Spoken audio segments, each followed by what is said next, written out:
parler de ce que c'est la donnée, l'information. L'information, aujourd'hui, c'est le nerf de la guerre. Aujourd'hui, on fait de l'argent avec l'information.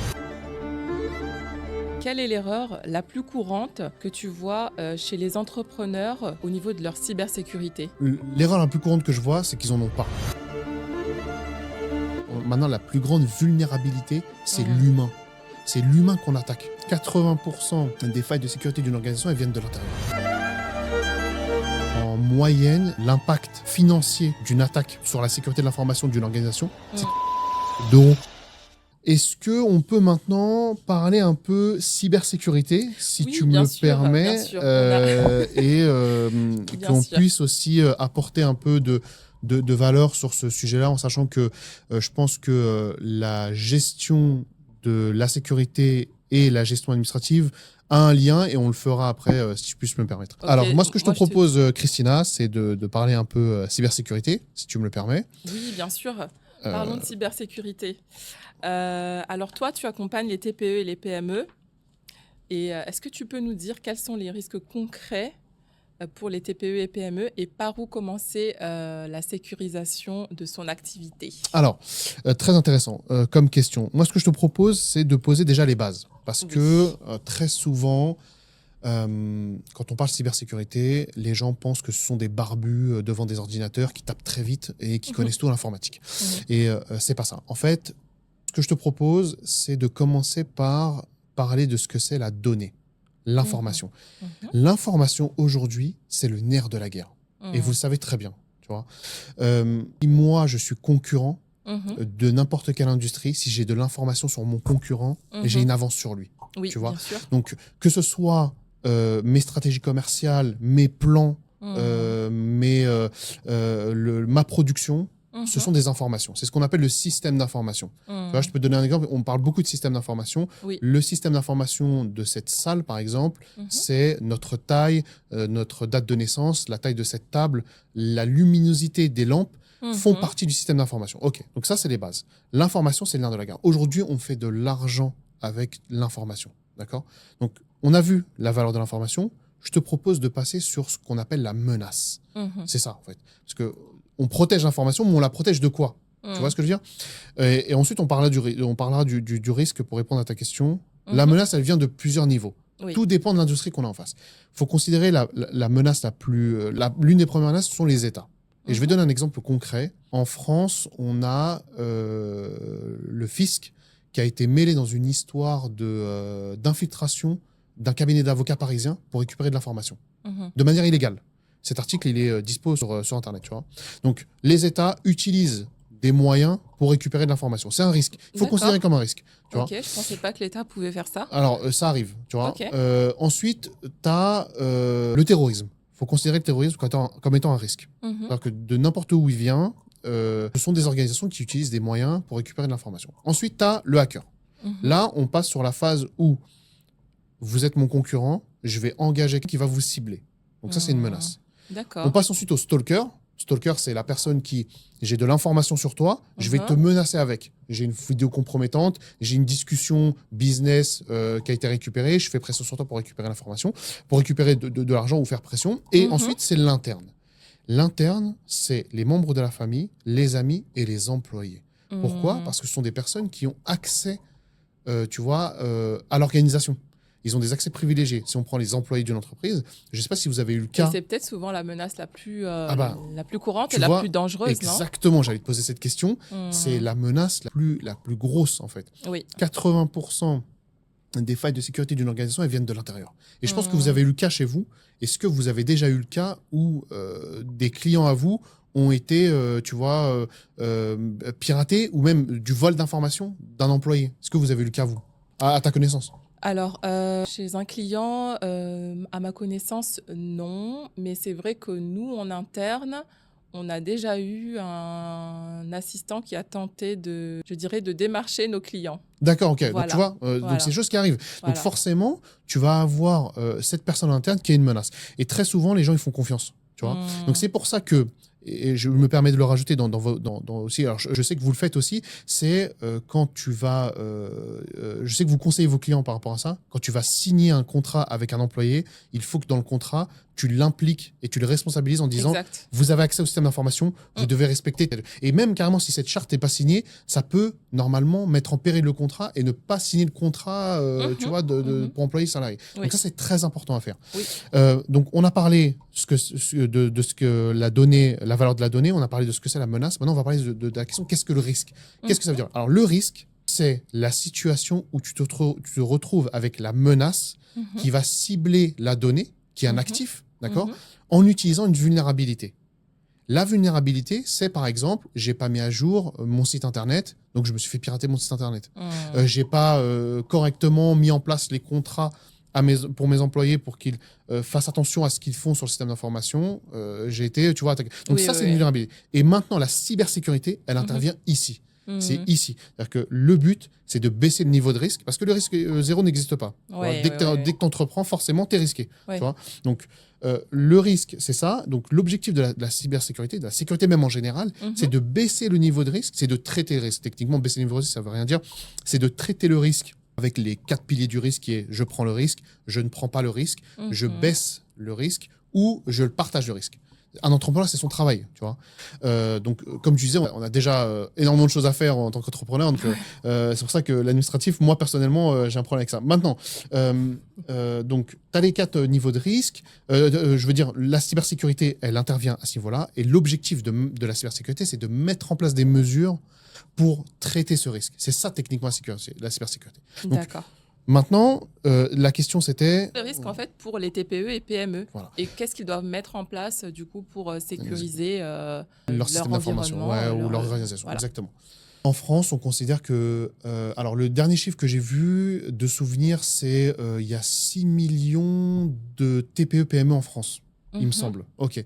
Sur les 6 millions de TPE-PME en France, le chiffre que j'ai vu date de 2020. Okay.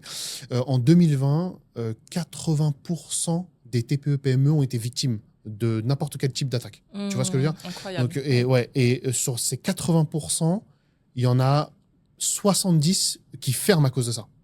Tu vois? Point. Bah ouais, parce que, en fait, un peu comme l'administratif, tu vois, on fait le lien, tu vois. Oui. L'administratif, pareil, si tu laisses faire, tu te retrouves à la fin contrôle fiscal ou autre, voilà, débordé contrôle fiscal, et tu peux derrière te retrouver avec des grosses amendes. On parlait de grosses amendes. Bah pareil, en cybersécu, si tu laisses traîner la chose, le jour où tu es victime, c'est trop tard. Bah, j'ai souvent des gens, quand je leur parle cyber, et surtout des entrepreneurs, je dis écoutez, mettez en place des mesures parce que votre risque, il est élevé et il est là, tu vois. Et au bout d'un moment, les gens se réveillent. C'est un peu comme la médecine aussi, tu vois. Les gens vont chez le médecin que quand ils ont mal, et forcément le médecin il leur dit bah, écoutez, c'est trop tard. Il faut prévenir. Il faut faire de la prévention, il faut faire de la sensibilisation, il faut faire même de l'éducation, j'ai envie de te dire. Okay. Donc ça c'est voilà le risque le risque maintenant auquel s'exposent ces PME TPE, ce sont en fait ces risques par rapport à la menace, surtout la menace interne, mais aussi le fait de délaisser l'investissement dans des mesures de sécurité. Ok, très bien, très clair. Alors, du coup, pour toi, quelle est l'erreur la plus courante que tu vois chez les entrepreneurs au niveau de leur cybersécurité? Exactement. Alors, l'erreur la plus courante que je vois, c'est qu'ils n'en ont pas.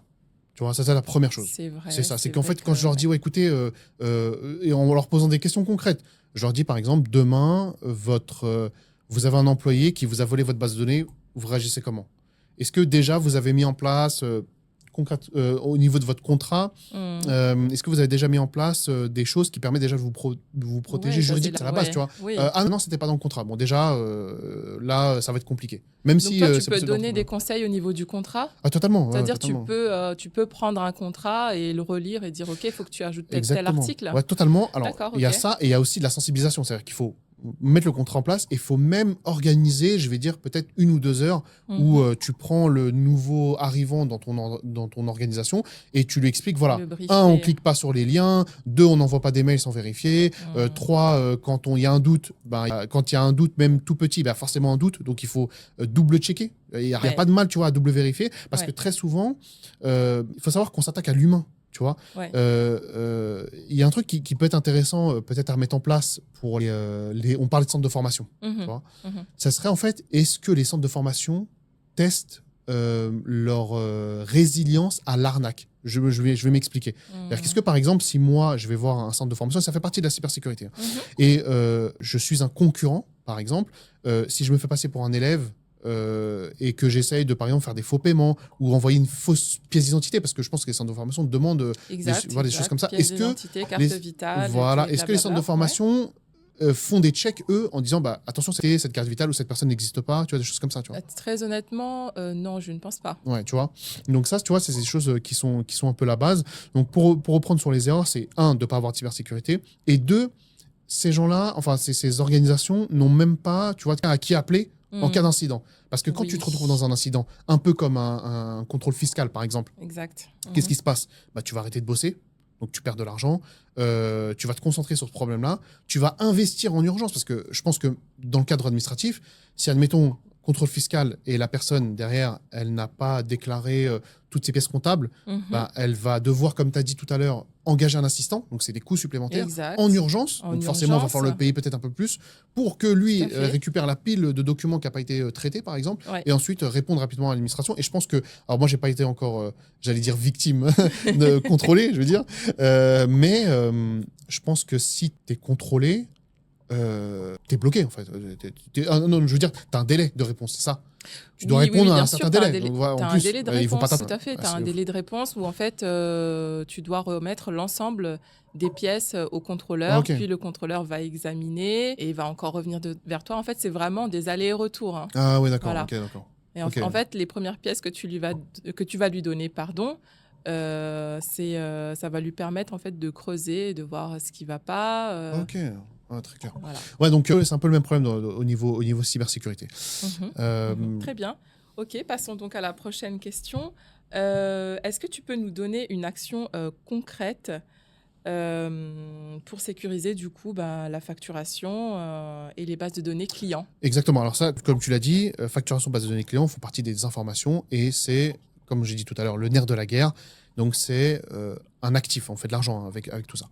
Alors, la première chose et la plus importante, et je vais le dire en français et en anglais, ça s'appelle en français les sauvegardes et en anglais c'est les backups. Ça, c'est la première chose à mettre en place, avant toute chose.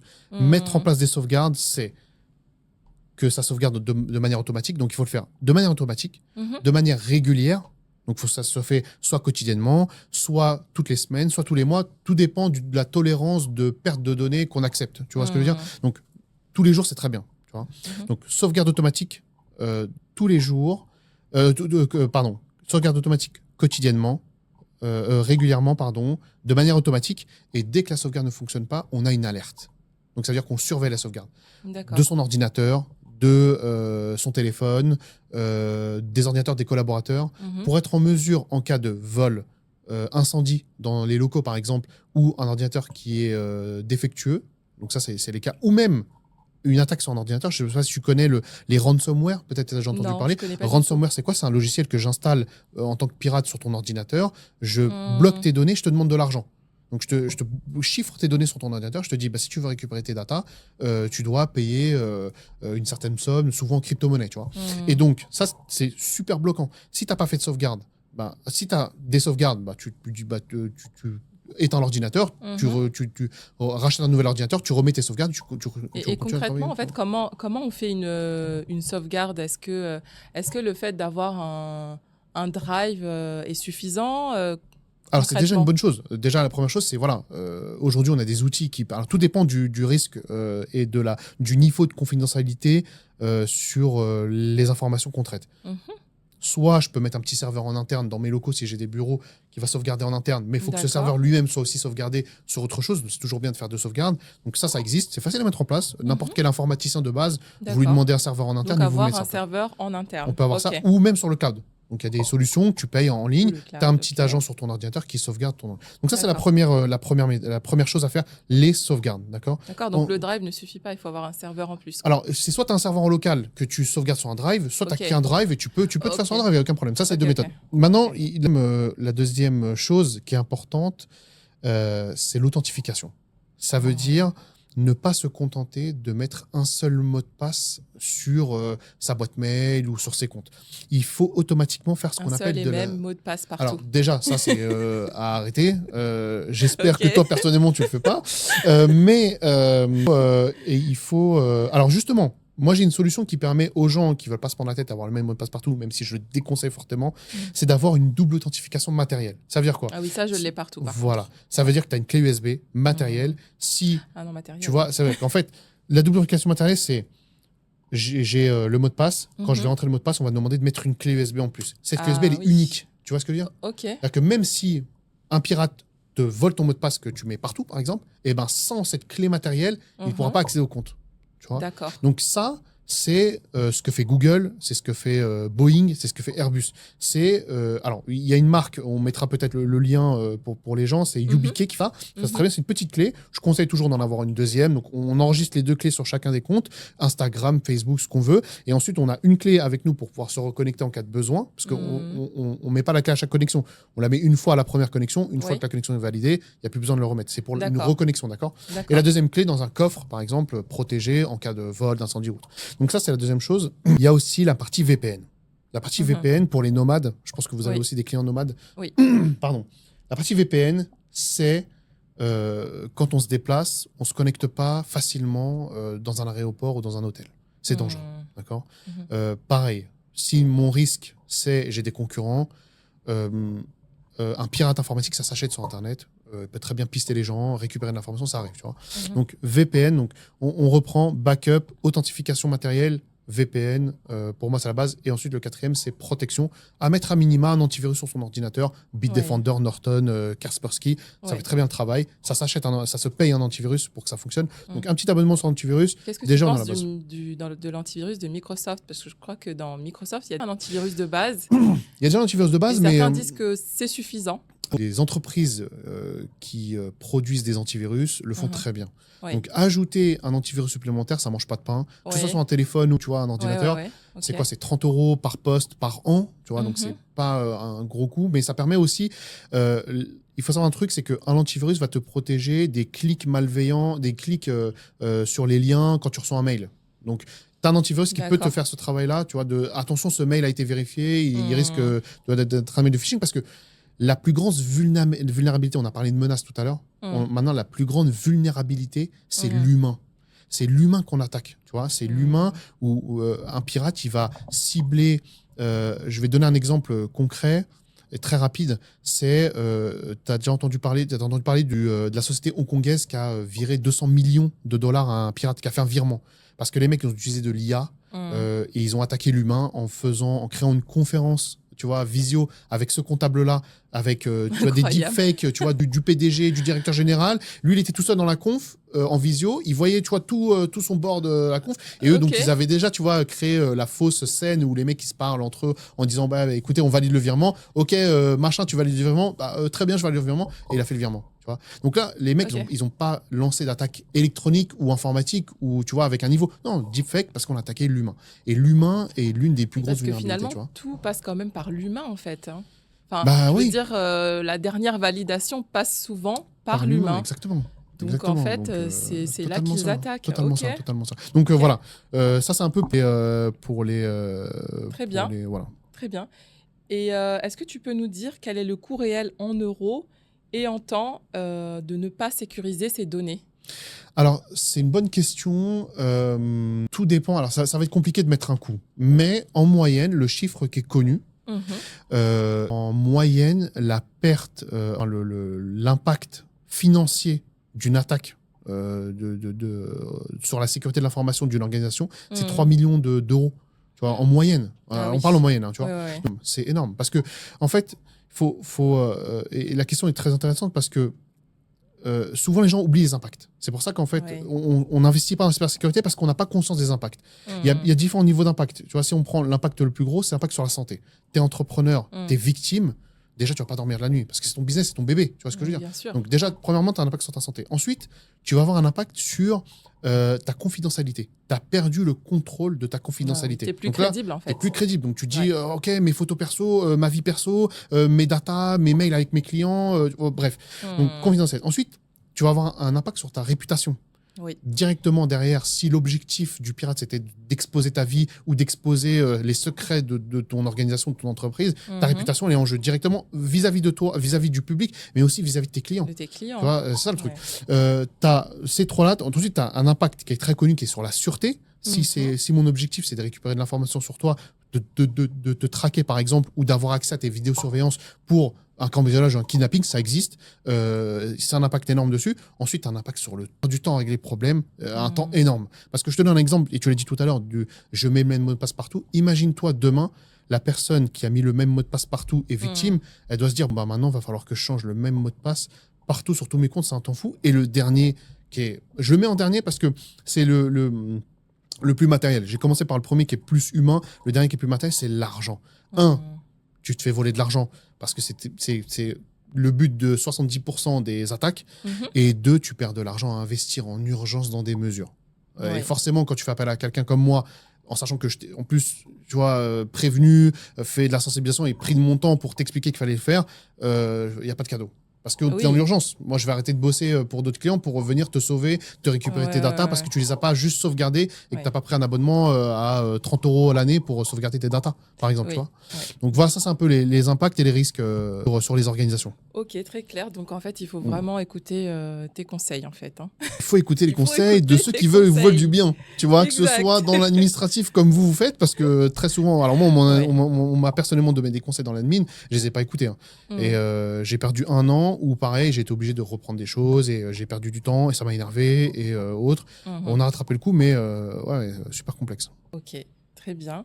Écoute, c'est très clair. Et du coup, est-ce que tu as un cas concret d'un entrepreneur ou d'une entreprise qui a eu une faille de sécurité? Alors, j'en ai énormément. Énormément parce que beaucoup de nos clients viennent quand ils ont été victimes. C'est ça, en fait. Sûr. Tu vois, c'est ça, en fait. C'est vrai qu'on y pense très, très peu à la cybersécurité. Tu sais pourquoi? Parce qu'en fait, on fait confiance. Surtout, en fait, quand on commence petit, on se dit qu'on n'est pas forcément une cible, voilà, on ne fait pas beaucoup de chiffres, on n'intéresse personne, finalement. Alors, donc, tu seras toujours plus riche que quelqu'un, dans tous les cas. C'est sûr, tu vois, dans le monde entier. Et aujourd'hui, tu vois, tu as ce qu'on appelle, c'est très connu, c'est tout ce qui est les brouteurs. Tu vois, les gens qui attaquent l'humain, justement, qui récupèrent l'information, de l'information et même des fonds derrière. Et il faut savoir que, forcément, dès que tu fais un peu d'argent, tu es une cible. Donc, ça, c'est important. Et le truc, c'est que donc, tu me demandais des anecdotes. Ouais, j'en ai énormément.